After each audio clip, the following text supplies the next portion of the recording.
Issue 1 of At Home with United is out now. Meet the man behind the United brand, Edwin Borg, and discover his secrets to real estate success. Learn top styling tips in the Little Styling Co. and find out what local psychic Mary King loves so much about living in the Oaks. There's also 8 pages of property and so much more inside. At Home with United. Look out for your free copy in your letterbox. So Ed, for those that don't know you, you're the owner of United Realty. Tell us about your life in real estate and where did you first start off? Well, I've been in real estate 1986, I think 33 odd years. Started off in Canterbury Bankstown when I was about 18. I was there for a couple of years and then opened up an office in Liverpool with a partner, the old boss from the Canterbury Bankstown office, and we were there in business for quite a long time.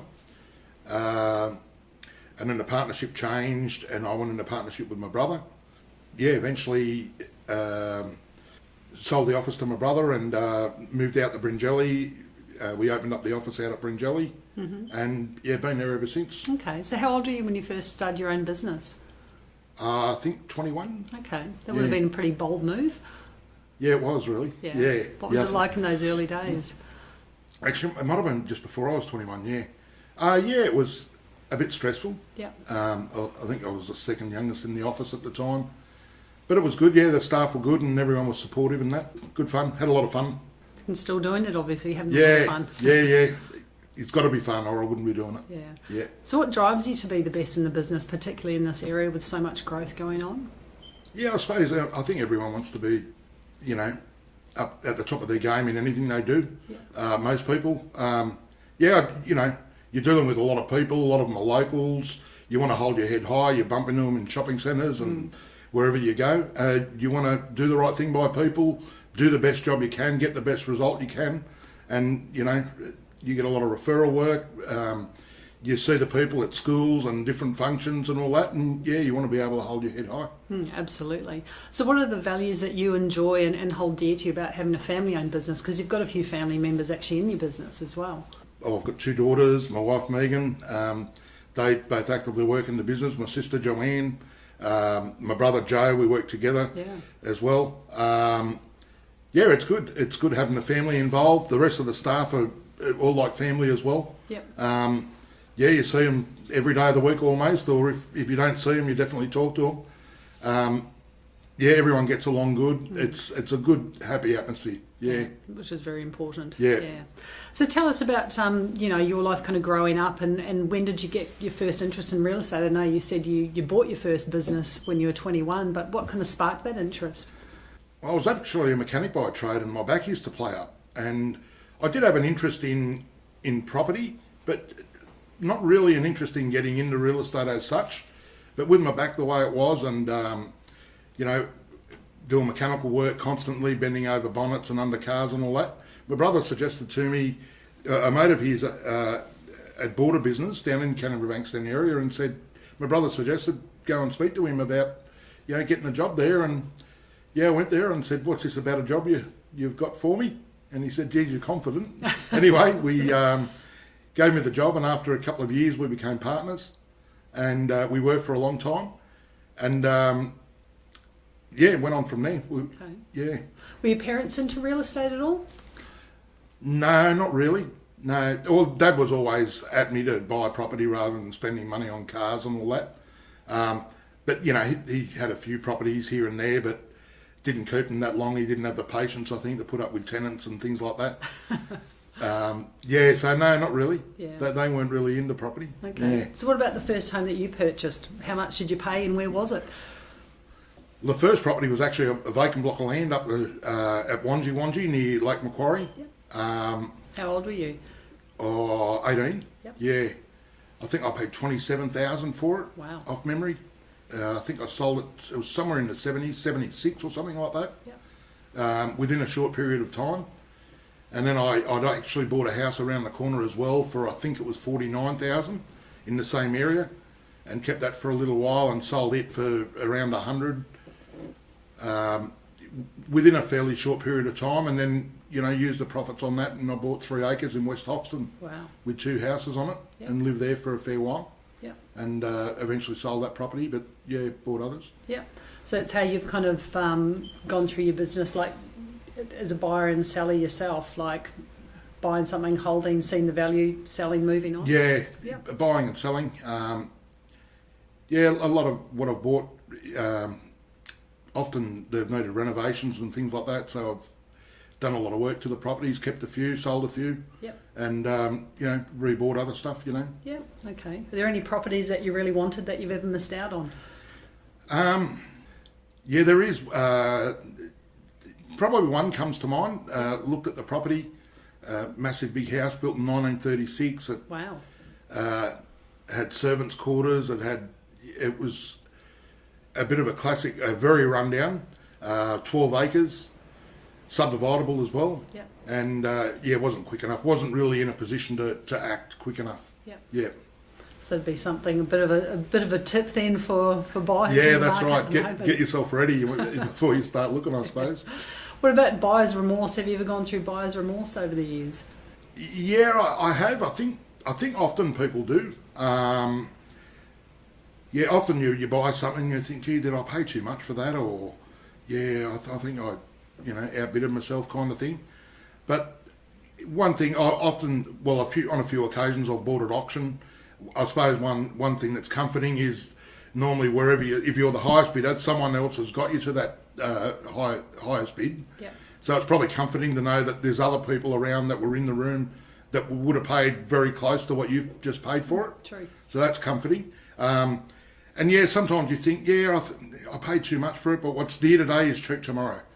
Very true. When I think back at a couple that I've bought that I did think I paid too much, I wish I had bought the one next door as well at the same time. I paid the same money. Yeah. So what strategies have you employed over the years when purchasing property? Gut feeling. Yeah.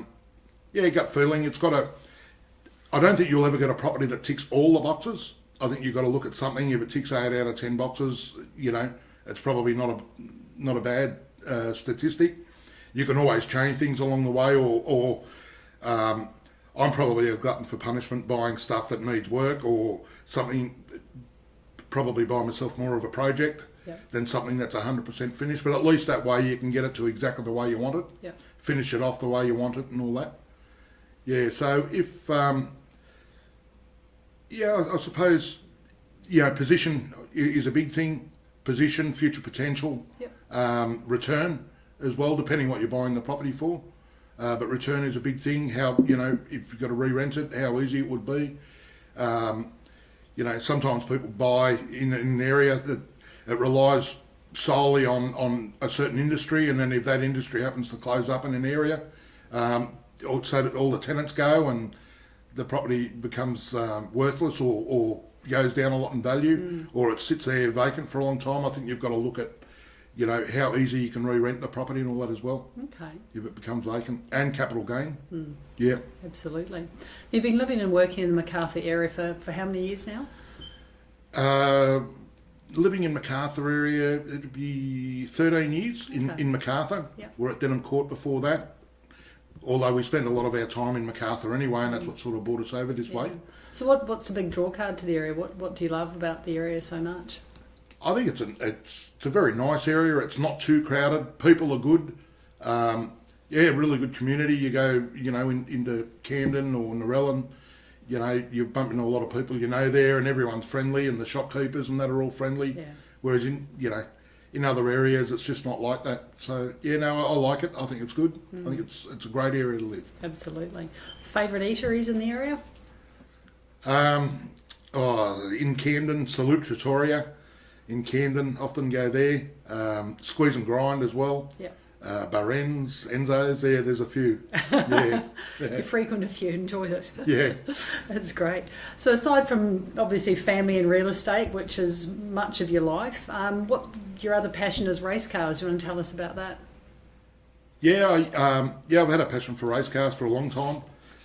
When I was young, like 14, 15, I used to pit crew for my brother-in-law's cousin. It was Speedway, pit crewed, and then off and on pit crewed for different people over the years. And then probably about almost 10 years ago, I thought, I'm going to have a go, have a crack. bought myself a car, and been racing since. Okay. It's good. It's a good outlet. Good social thing as well. Get to do a bit of travelling. How far have you travelled with the race cars? Gone racing. Queensland, South Australia, Victoria, New South Wales, Perth. Been over to Perth a few times, although I haven't driven over there. But it is one of my goals is to get over there and actually race. Okay. But I normally try to get over there once a year for all the racing. Yeah. And I've gone to America a few times as well for the racing. Yep. Yeah. That's excellent. Yeah. And of course you sponsor the late models as well? Yeah, we do. Yeah, we sponsor the New South Wales late models and a few cars as well. A few of the guys that have got teams in it, we sponsor as well. Fantastic. Yeah. So what's it like being behind the wheel on race night for you? Obviously taking off one hat in real estate and becoming the race car driver. Yeah, it's good actually. Once you get to the track, you don't really think of the real estate that much. It's good. It's a good to unwind. It's you got to put a bit of thinking into what you're doing, the way you set up the car and how you're going to drive the race and where you've got to be on the track. I don't always get it right. I often get it wrong, but I'm having fun. That's the main thing. Yeah. Yeah. Any major stacks at all? Oh, a couple of times. Yeah, the walls come out at me and things like that. Yeah. Not too many close calls though. No, nothing serious. Yeah. That's good. Now you put a lot back obviously into your local community, like you sponsor a lot of local clubs and individuals. Like as a business owner, is that something that you really value, being able to put back into the local community? Yeah. It's certainly not something you're obliged to do. No, that's right. Yeah. No, the community, we get a lot of community support our way. Obviously all of our customers, clients, and we get a lot of referrals and that from the local community, different people that we know and all the rest of it. So you try to give back to the community as well and help out, some of the sporting clubs and some individuals as well in different sports that we help out as well. Yeah. Just, to get them off to, certain things that they're doing, whether it be cricket, martial arts. As, one young fellow, he's gone to Thailand and competed over in martial arts and that. Wow. So we've helped him to get over there. Not huge amounts of money, but every little bit helps him. Oh, absolutely. Yeah, and swimming and stuff like that. And of course, you'd be involved too, heading out to club days with the footy clubs that you support. And yeah, that's right. Yeah, we support the Oaks first grade. We have for a fair while now. Yep. They made it to the grand final, the last one. Yep. Unfortunately, didn't win on the day, but they were a very, very good side, and I reckon they'll be right up there next year again. That's great. So looking at the region over the next kind of 10 to 20 years, obviously there's a lot of change happening at the moment, a lot of growth with the airport going in out at Badgerys Creek. I mean, where do you see the place in 10 or 20 years' time? Yeah, it'll be very interesting. Even now when you drive along Bringelly Road or the Northern Road, the amount of work that's being done and how fast it's being done is amazing. Huge, yeah. I think if you sort of go out to Kellyville, out that way, Kellyville, Rouse Hill, and see what that is today, and think of what it was 5 or 10 years ago, you'll get a bit of a grasp as to how Bringelly Road and the Northern Road and all that's going to look. So yeah, I think that's what's in store. It's coming out this way, although I think they're being fairly sensible in the way that they're doing it all. They're spreading it out a little bit. I don't think that they want houses on top of houses in continual. They're sort of spreading the suburbs and that a little bit throughout the area. Shopping centres are going in, new schools are going in, sporting fields. I think it's getting better and better. It's getting a little bit more crowded. A little bit hard to find parking in Camden and that sometimes, but you can't stop growth. Yeah. Yeah. I guess Camden's protected in a bit of a sense, but like beyond that, that's where the growth will really occur, won't it? Yeah. Spring Farm and Gregory Hills and all of those sorts of areas. It's amazing how fast it's all growing. Hard to keep up with. Yeah. So I guess it'll be quite an exciting time to be living in the region over the next decade or so. Yeah. I think we'll see a lot more changes yet. Yeah. Is there one particular thing that you're most excited about? No, I wouldn't. Just the growth, the new shopping centres and the eateries and that they're building, and they're doing a good job of it. So I think it'll still end up a good place to live. Yep. You know, but yeah, time will tell, I suppose. So Ed, you've yourself got a beautiful acreage property in Cawdor. Do you want to tell us a bit about the property and what you love about it so much? Oh, okay. Yeah, it's at Cawdor, 20 odd acres, bought here in 2005. Yeah, love the area. Great, great neighbours. Nice and close to Camden. You're 5 minutes away from Camden, and you're surrounded by just nice a lot of other nice properties and that as well. Yeah. Is it a great place for you to kind of escape and get away from it? It is, yeah. Make a little bit of noise, tinker out in the shed, late at night, early in the morning. Yeah, no, it's good, and you haven't got people right up on top of you. Yeah, that's great. Yeah. What about, is there a dream home that you've always wanted to buy or sell if you could get something anywhere in the world? On your travels, have you seen something or? You see things, but yeah, no, I'm happy with what I've got, really. Yep. Yeah, happy with what I've got. Very happy. Yeah, there's no other property that I sort of look at and think, oh wow, I wish I could buy that, or I should buy that or whatever. Yeah, no, just happy to persevere with what we've got. Yep. Been renovating since we bought it and still going. Yeah, thought it'd be a 10-year project, but it's been longer and still going. Yeah. Yep. That's great. That keeps you busy. Yeah, that's right. Yeah, it's a bit of a hobby, really. That's great. Well, thanks, Ed. Really enjoyed chatting to you this morning. No worries. And look forward to hearing more in the future. Yeah, all right. No problem. Thank you.